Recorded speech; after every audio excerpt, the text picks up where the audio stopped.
Alright, what's going on everybody, it's Liam here and welcome to today's video on the channel. And in today's video, I have a different type of commentary for y'all.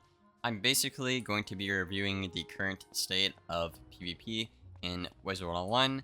Now, this video will be primarily focused on the Premier League, which is obviously max level PvP.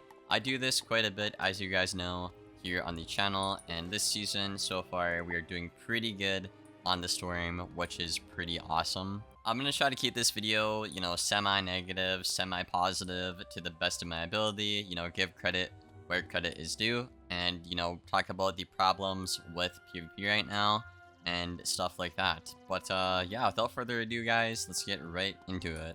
Alright, so starting off the video with a positive thing. Now, I feel like PvP has come a very far way over the years. As you guys know, I'm more of a newer player to PvP.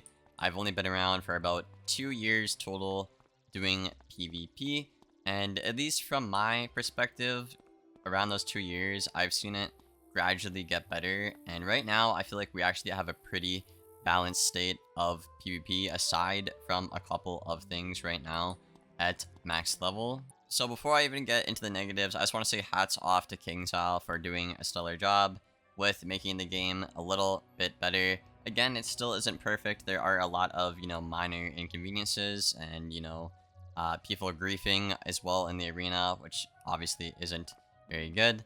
But, yeah, without further ado, let's get right into the video. So the first things I'm going to talk about in this video are going to be the negatives. I'll probably have a timestamp of the good and the bad.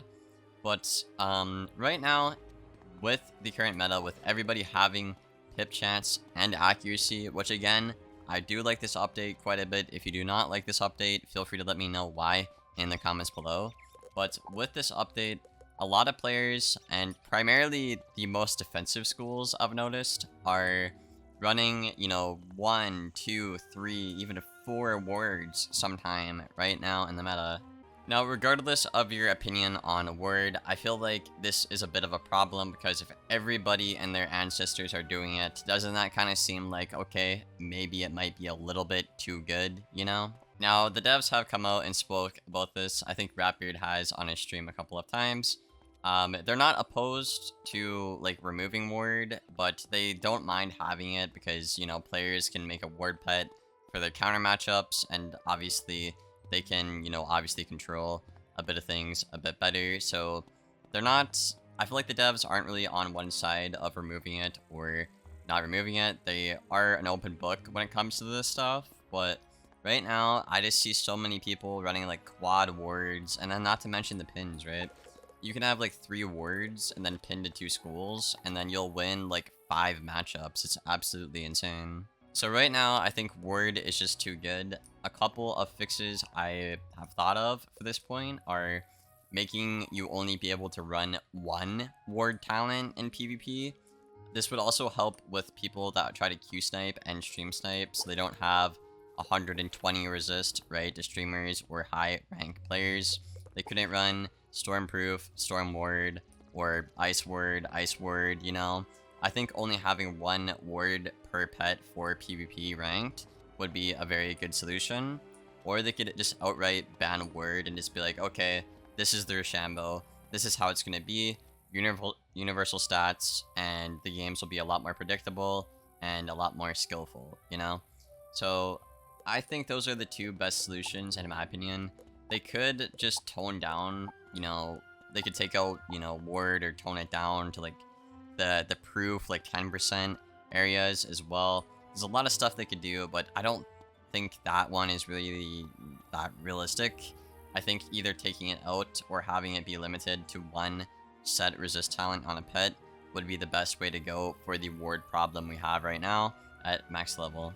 Next up, I want to talk about damage and stats. Now, a lot of people know I've been asking for a year and a half or 2 years, however long it was. I have been advocating for stats to be, equal across the board, and this update really does focus on that, right? On a Storm right now, you would have objectively the worst stats with the last update, and now you actually have pretty comparable stats for the most part, and they're pretty good. So overall, at least with Storm, I'm pretty happy with the school.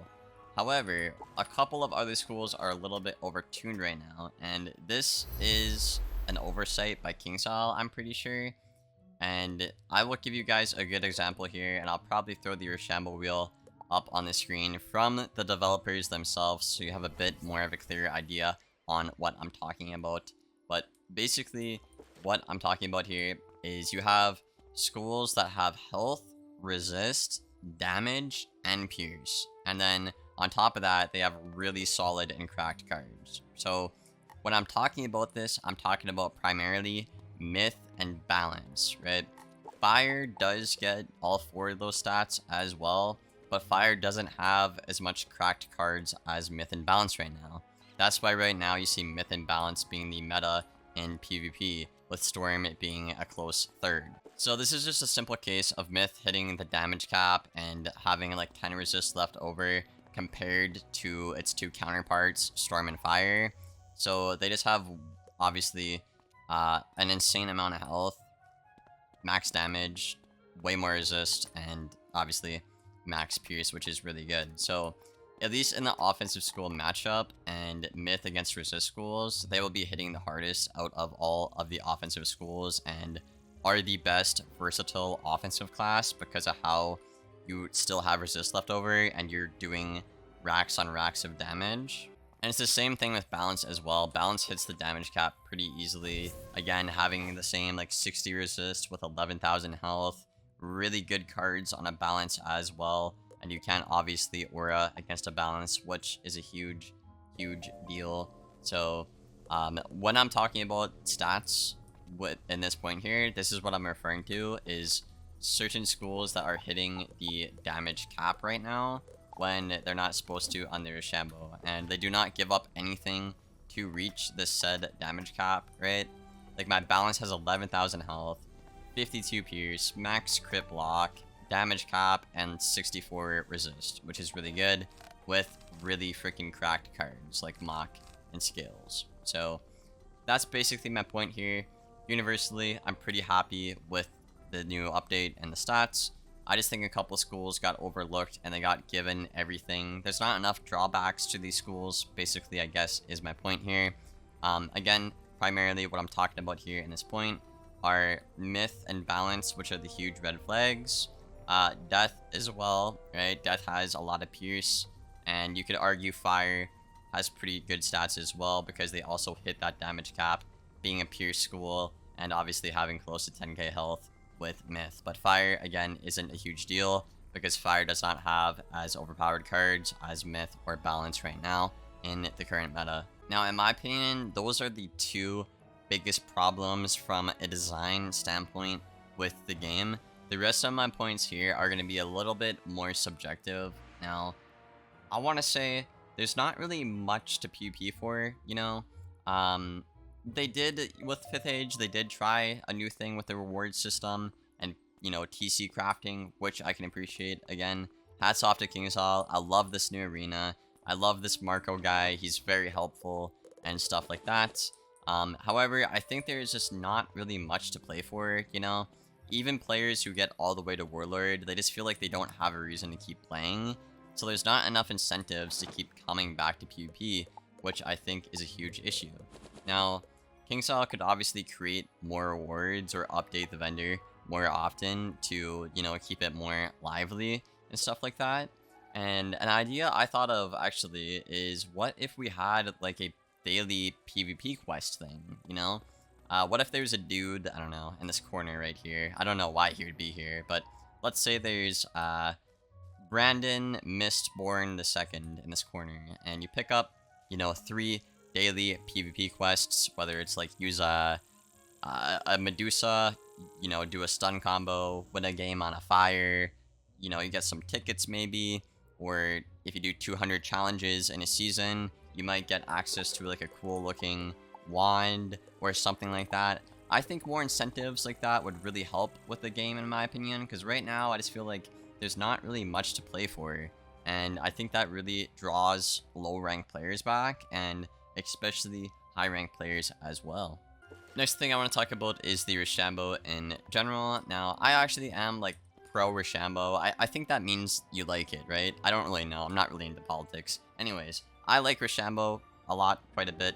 I think KingsIsle hasn't done a great job on perfecting it. You know, they've made progress, which again, I can appreciate it. However, my biggest gripes with the current Roshambo system right now is how punishing counter matchups are. Right? You know, if I'm on a fire and I get an ice, it's pretty much over, you know? Where if I get a myth on an ice, it's pretty much over, you know? And I think they kind of leaned a little bit too far in the direction of counter matchups. They're too hard to beat right now, in my opinion, aside from a couple of schools. But I feel like this is more of a defensive school thing, you know, like as a life, it's almost impossible to beat a death right now, for example.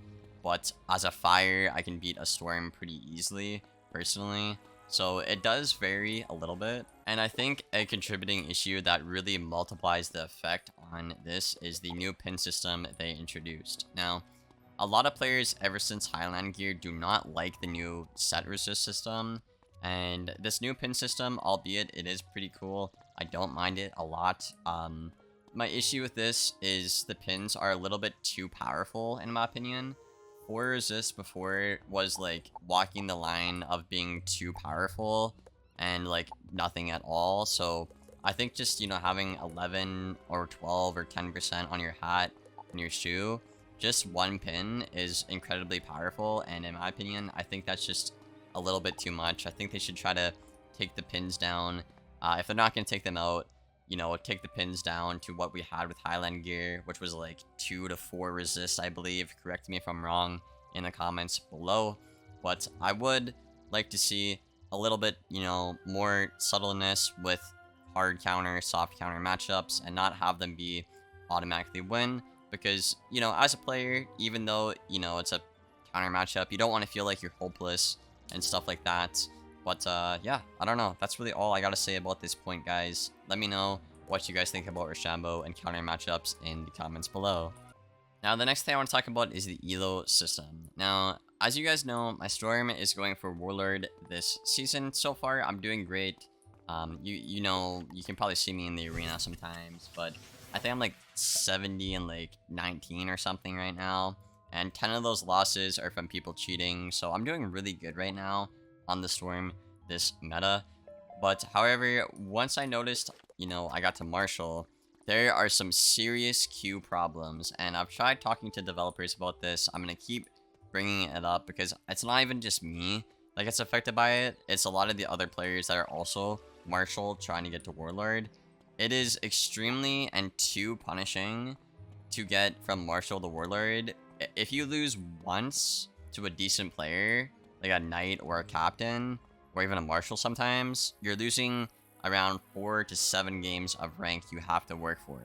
Now, couple this with Wiz, how it's designed. It's a, you know, RNG heavy card game with critical and obviously deck cycling and counter matchups, stuff like that.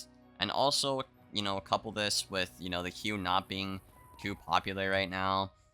You know, I mean, it's not dead, I guess, but at higher ranks, there's not a lot of high rank players. So you'll see a lot of people actually snipe and cheat to get other people and just win for free at higher ranks. So with the sniping issue at higher ranks, with how punishing it is to lose one game wherever you are in Marshall, it just really creates a really bad and, you know, really unfun environment, I feel like, you know.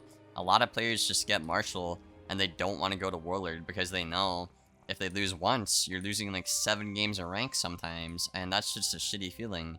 You can spend an entire night working up, and then let's say it's 6 a.m., you lose one game, that will completely erase all of your night's progress. So, simply put here, I think the ELO is too punishing for losing, and you do not get enough for winning. Typically, other ELO games, it's about, if you lose to a lower ranked player, it's about, I would say average 2 games to get that rank back. But again, with Wiz, it can vary from average 3 to 7 games per loss as a Marshal going for Warlord. And in general, from Recruit to Warlord, I would say I would like to see more consistency with the ELO. You know, when you start out, you lose like 40, you gain 40, you can gain like 50, and then once you get to the top, it's like, you know, 2 rank per win or something. It's like, bruh, are you serious? So I would really like some tweaks to the ELO system, and I think they might have to eventually publicly address, you know, sniping, whether it's queue sniping or stream sniping, pretty darn soon. A couple of things that would help with this is bringing back the PvP arena vendor from your house, so you don't have to walk up to the thing in the arena and then see people that will see you and they'll snipe you. However, this isn't a perfect fix, because if they want you to grind from, you know, Marshal the Warlord, they can just simply go up to the thing, see that you're playing, spectate your match or see your match, and then it's completely set for you that way. So they would have to bring back, you know, queuing from your house. They'd have to like find a way to limit your matches and stuff like that. So like I can't see that Ian is in a game right here and then set my deck for him, assuming that he's gonna keep playing if I see him in the arena and stuff like that. I think that would really help with it. Also, you could have the 2 rank system I think we had before, or what I would like to see personally is I would like to see the higher rank accept prompt to come back. I actually liked that system quite a bit. You know, right now you can get anybody, but I would really like the higher ranked prompt system. And yeah, that's really all I have to say about ELO. But overall, man, PvP has gotten a lot better. You know, if we look back a year ago, we were complaining about so many things in the video. I guess Steel Ward is something that is still around. I don't know a single person in Wizard101 that likes this spell being a treasure card, being used by literally every single PvP player. Still do not understand why they want to keep this in the game, but listen, man, it is what it is. We've come such a long way, and I can be really, really grateful for that. I know a lot of players like to say that old PvP, whether it's 1st, 2nd, 3rd, 4th age, or how many years ago, was a lot better, but when you look at things objectively, that's just really not true. You know, obviously it's very subjective what you like and what you don't like, but you know, back in the day, you couldn't really counter jading, juju spamming, stuff like that. Couldn't really counter stacking in general that well either back in the day, but now you can. So objectively, some things have gotten better, and I think it's pretty good. I love the new 5th age arena, and obviously I like the Marco guy. He is pretty chill. Also, another positive I would say is the PvP crafter. This is a little bit more towards the guild side of things, but the guild is connected obviously with the PvP island here, and it's really nice. If you have this unlocked, you can craft some of those rare TC. Again, I'd really like KingSal to make this a little bit more obtainable for players, and I'd really like them to update the TC and, you know, either just cycle them all out and put new ones in, or just keep adding upon the list you guys already have in for PvP. And yeah, that's really all the positives I gotta say about it. Happy with how far we've come. I'm happy that we have, you know, some cool things to go for. I just wish we had more. I love the new arena. I love the community, you know, aspect of the arena as well, aside from the people that obviously set and cheat as well. And yeah, I think that's really all I have to say for the video, guys. Let me know what you think about this video in the comments below. Be sure to leave a like, rating, and subscribe if you made it this far. I do post almost every single day, so I'd really appreciate it. And yeah, without further ado, I am losing my voice, so I will see you in the next one. Thank you for watching, and take care, guys.